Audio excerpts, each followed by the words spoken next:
aniversario más del asesinato de Colosio. Saludo al maestro Francisco Paco Cruz, autor de libros como García Luna, El Señor de la Muerte. Te saludo con mucho gusto, Paco. Te mando un abrazo. Vicente, ¿cómo estás? Igual un abrazo. Mira, con días ya más calurosos, pero en temas que no se van a ir nunca, ¿no? Como el asesinato de Luis Donaldo Colosio y Ernesto Zedillo. Mira, a propósito no solo de la muerte el asesinato, el magnicidio de Luis Donaldo Colosio, sino a propósito de que la semana pasada, ¿recuerdas?, salió a criticar a los gobiernos, él llamó populistas de América Latina, por incapaces, por que están llevando a la quiebra prácticamente a América Latina.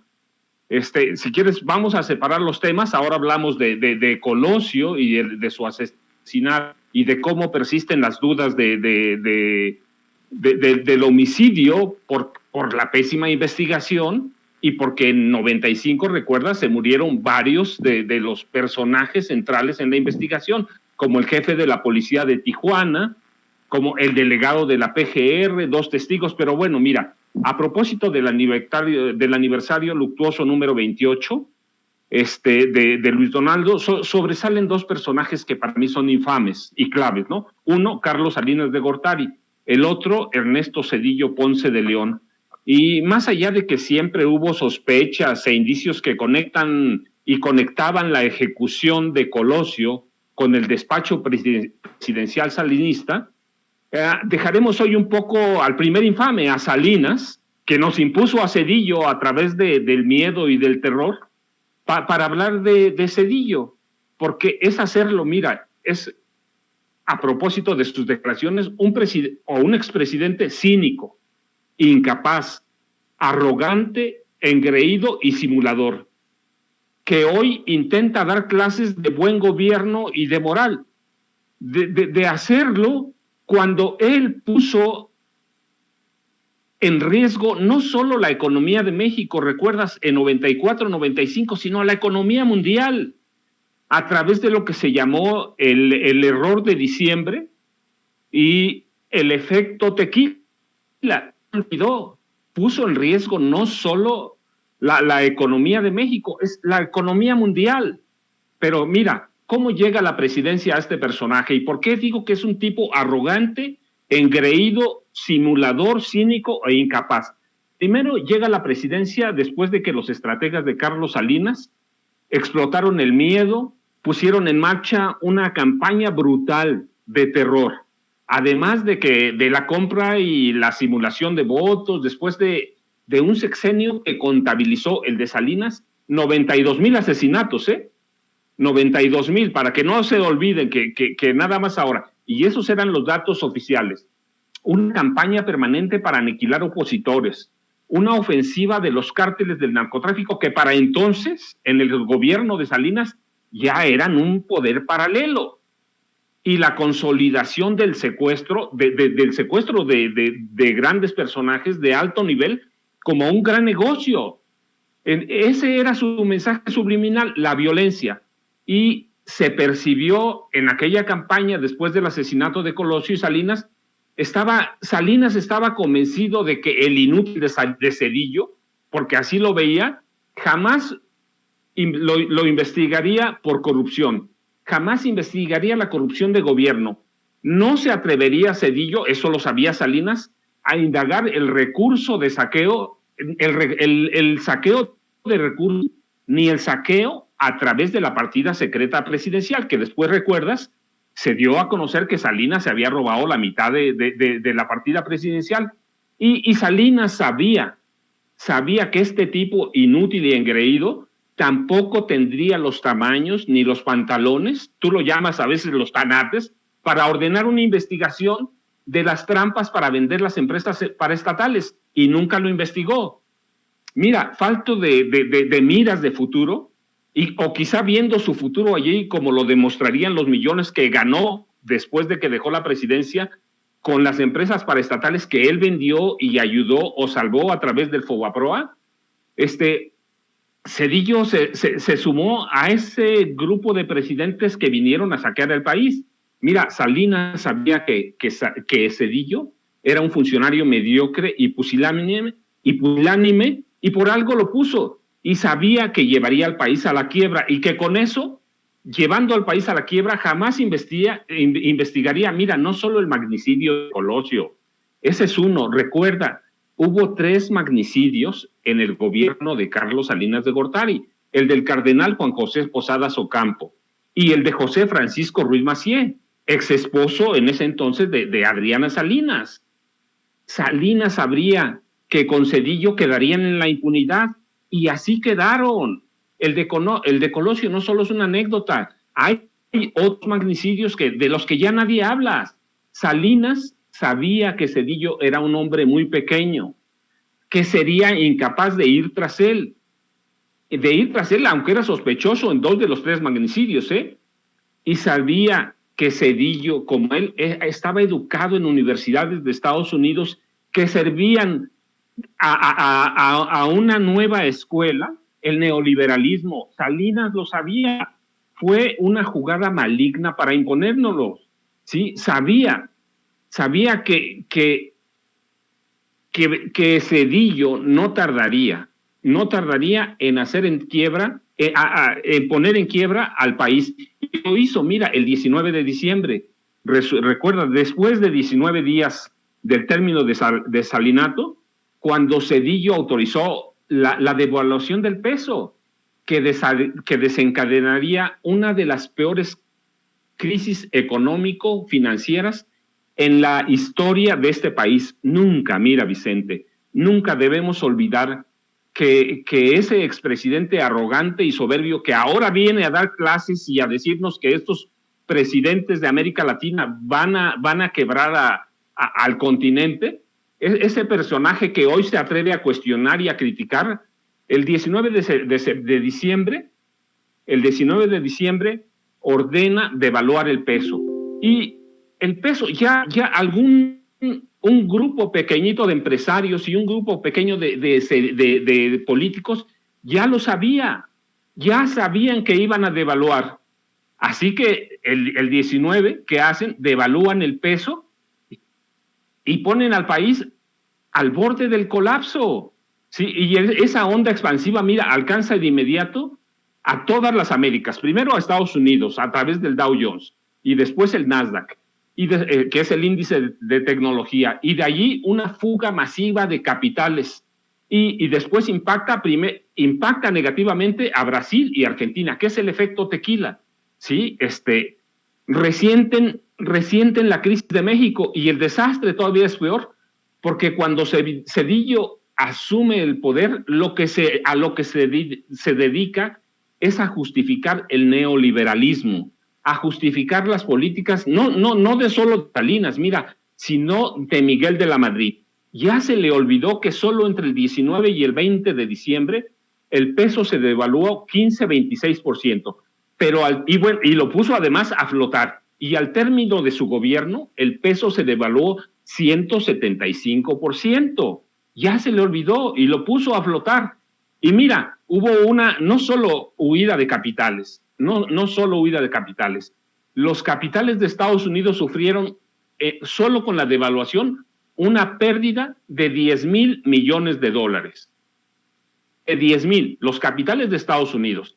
Y en México, la pérdida inicial por la devaluación que ordenó, porque no supo controlar la economía, fue la inicial de $120,000 millones y 5 millones de empleos. Así que, además de eso, se chutó las reservas de internacionales de México, hasta dejarlas en $3,000 millones. Tampoco, mira, se nos debe olvidar que ese presidente hipotecó el petróleo. Gracias a un préstamo de Bill Clinton, otorgado a espaldas del pueblo mexicano, ¿sí?, pudo salvar un préstamo cercano a 18,600 millones de dólares. ¿Pero qué le dejó? Hipotecado el petróleo. Ese hombre que hoy habla de que van a quebrar a los países de América Latina, ese hombre hipotecó el petróleo por tres gobiernos, el de él, el de Vicente Fox Quesada y el de Felipe Calderón, y las reservas probadas de petróleo. Entonces, ese es el hombre que nos viene a hablar hoy, que nos viene a enseñar que nos van a quebrar. Ese hombrecito pequeño, arrogante, viene a enseñarnos economía cuando él quebró a este país. ¿Sí? Cuando lo único que hizo fue seguir las políticas de la Madrid, de Margaret Thatcher, mira, que las habían impuesto, de Ronald Reagan y de Juan Pablo II. Ese hombrecito pequeño viene hoy a dar clases, viene hoy a decirnos que van a quebrar América Latina, que son incapaces. Ese hombre inútil. Entonces, eso es, mira, en el terreno económico, Vicente. Pero él es mucho más. No se nos debe olvidar que Ernesto Zedillo Ponce de León, por su incapacidad, es el creador de los Zetas. Él saca al batallón Z del ejército mexicano, sin preparación, sin saber cómo funcionaba el narcotráfico, sin saber cómo operaba, aunque ya el narcotráfico era un cártel paralelo, saca los Zetas y los Zetas crean un cártel paralelo, hasta entonces el más violento de este país, y hace el CISEN, hace la PGR un negocio del secuestro. Eso en el sexenio de Ernesto Zedillo. Él lo sabía, claro, era el presidente, pero era un tipo incapaz e inútil. Entonces, no se nos debe olvidar eso tampoco. El narcotráfico se asienta con él. Con Salinas se vuelve un poder paralelo, pero él crea los Zetas. Eso no se nos debe olvidar nunca. Y luego tienes el caso Colosio. ¿Qué nos gustó? Un procurador incapaz. Bueno, fueron dos, pero nos imponen un procurador incapaz y luego nos pone a les incapaces. Y luego en el proceso de 95 asesinan a todos los, bueno, no a todos, asesinan a varios testigos, muere el jefe de la policía de Tijuana, Federico Benítez, recuerdo que se llamaba, muere el delegado de la PGR, así que nunca pueden encontrar más que a un culpable, a un culpable que es Mario Aburto, pero hoy todavía, por todo lo que rodea la investigación en el gobierno de Ernesto Zedillo, persisten las dudas y se sostiene la teoría de la conspiración de que fue un asesinato de Estado. Zedillo nunca se atrevió a ir directamente contra Carlos Salinas de Gortari. La pregunta es, ¿quién mató a Colosio? Porque creo que muy pocos mexicanos siguen creyendo que fue Mario Aburto. Mira, un Mario Aburto que sigue señalando que ha sido, se le han violado sus derechos desde que fue arrestado aquel día en Lomas Taurinas, Paco. Mira, Vicente, justamente por la deficiente investigación que hicieron los dos procuradores, los fiscales, que era quien, Chapa Besanilla, por toda la deficiencia, todas las trampas, la invención, el ocultamiento de expedientes, ahora es complicado, pero todas las huellas de ese y del magnicidio de José Francisco Ruiz Massieu, cuñado de Salinas, todas las pruebas llevaban a Palacio Presidencial en el Zócalo o a la oficina presidencial en Los Pinos.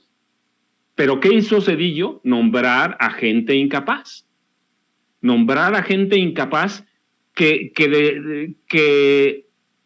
hizo una porquería de investigación, esa es la verdad. Hizo una porquería de investigación, entonces, ¿cómo la retomas? ¿Sí?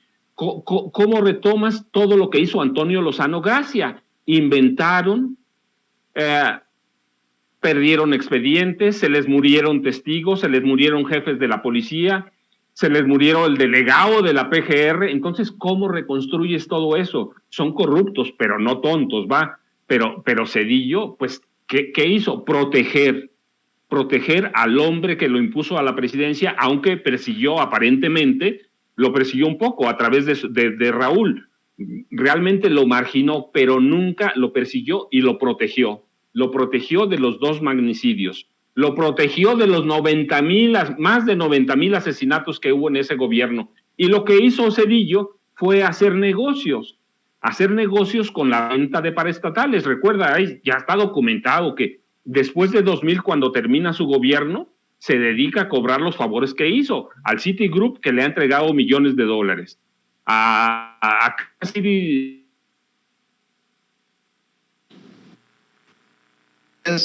Hemos perdido la comunicación con el querido Paco Cruz. ¿Qué es lo que está pasando, Ceci? Discúlpeme que he perdido comunicación también con usted. No la escucho, Ceci, no escucho, Toño. Si me escuchas, Toño, te pido por favor que retomes los controles allá en Kansas City, Missouri. Sí, aquí estamos con muchísimo gusto en lo que podemos restablecer nuestras comunicaciones tanto con Vicente Serrano como con el queridísimo Paco Cruz. Quiero comentar esto que está planteando Paco, que es verdaderamente devastador, algo que los mexicanos hemos venido discutiendo, hemos venido analizando desde hace muchísimos años. Hoy, en otra conmemoración más del asesinato de Luis Donaldo Colosio, un asesinato que verdaderamente cambió para todos la vida política del país. Me parece que ya están de vuelta ambos. ¿Ya tenemos de vuelta a Vicente? Gracias, mi querido Toño. Ya está de regreso Paco Cruz. Maestro, ¿con qué cerrarías entonces en esta ocasión? Mira, Vicente, primero, antes de cerrar, te voy a pedir, te quiero hacer dos señalamientos que me parece que son importantes. Primero, por la inauguración del nuevo aeropuerto, ese que nunca iba a funcionar, pero funciona. ¿Por qué están tan enojados? Mira, hace unos años publiqué un libro que se llama Negocios de Familia, y en él mostraba y documentaba cuánto perderían los políticos y los empresarios inmersos en la construcción de lo que sería el nuevo aeropuerto de Texcoco. La cancelación que ordenó el presidente López Obrador con toda justificación les significó una pérdida a esos políticos del PRI, del PAN y a esos empresarios de la época, entre los que están Claudio X González, una pérdida de 120,000 millones de dólares inicial. 120,000. ¿A través de qué iban a perder esos? ¿De qué perdieron? Primero, la especulación y reventa de terrenos. Tenían apartadas más de 20 hectáreas para revenderlas. Iban a hacer todos los negocios alrededor del aeropuerto. Desarrollos inmobiliarios, autopistas concesionadas a particulares, los negocios dentro del aeropuerto, las cadenas hoteleras, las cadenas restauranteras, las 20 hectáreas que iban a negociar, los negocios alternos a la construcción del nuevo aeropuerto. Ellos iban a controlar todos los camiones de volteo, pero además, mira, había un dato interesante. De cada 100 camiones de volteo que iban a utilizar para sacar los escombros del nuevo aeropuerto, 93 iban a usar huachicol, ¿sí? Y luego, 93 iban a operar con huachicol. Y luego ellos se iban a repartir las concesiones para el mantenimiento de ese lago. Entonces, discúlpame, Vicente, pero ese era un tema importante. Y lo otro que, mira, no es una defensa porque Epigmenio Ibarra se puede defender solo y sabe cómo hacerlo bastante bien y tiene una experiencia, pero impresionante.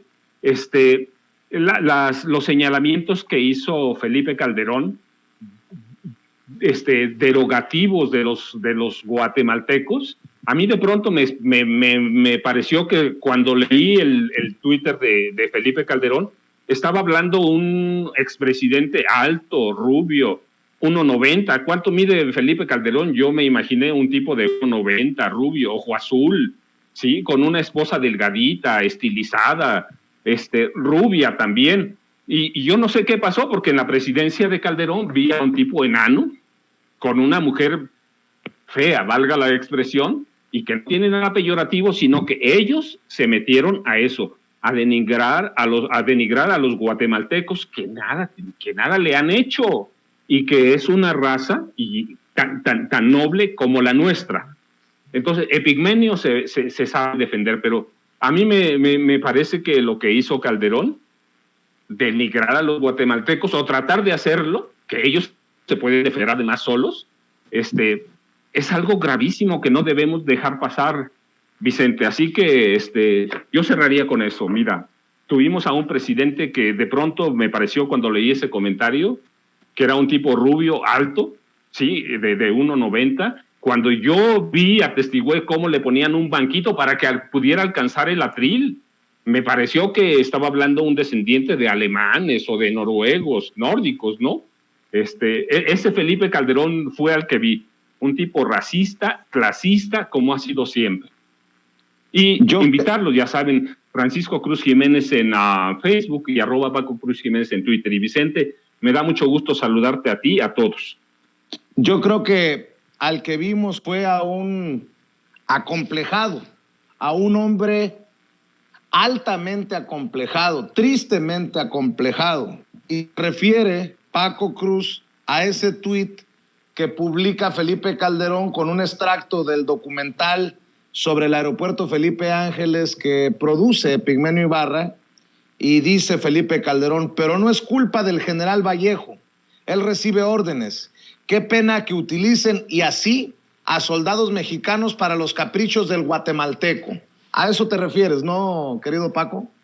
A ese tuit, Vicente, la verdad me parece deplorable. O sea, Felipe Calderón es un tipo miserable, siempre lo ha sido, pero matar o afectar o intentar dañar a los guatemaltecos que no le han hecho nada y que son un pueblo muy noble, mira, es un pueblo muy noble, descendientes de los mayas también. Me parece que ya llegó su complejo a niveles superlativos, su complejo de inferioridad, su complejo de incapacidad y su complejo de altura. Mira, es un tipo enano, y yo soy chaparrito, mira. Sí, yo soy chaparrito, pero yo mido 1.69, pero él es un enano. Y de pronto a mí me pareció que ese tuit no había que dejarlo pasar porque nada le han hecho los guatemaltecos, que son un pueblo tan respetable como el nuestro. Y a mí lo que debo de reconocer, lo que me gustó, fue la forma tan elegante de responder de Pigmenio Ibarra, respetando siempre la dignidad del pueblo guatemalteco, como hoy la defiendes aquí en Sin Censura, porque el pueblo guatemalteco no puede creer que de alguna manera Felipe Calderón nos representa, y eso creo que tiene que quedar bien clarito para nuestros hermanos al sur de Chiapas. Mi querido Paco Cruz, como siempre, es un honor tenerte en este espacio libre como el viento. Te mando un abrazo. Vicente, un abrazo y nos veremos la próxima semana, y un saludo para todos. Claro que sí, maestro. Acá nos vemos en Sin Censura la próxima semana, hablando con nosotros sin censura.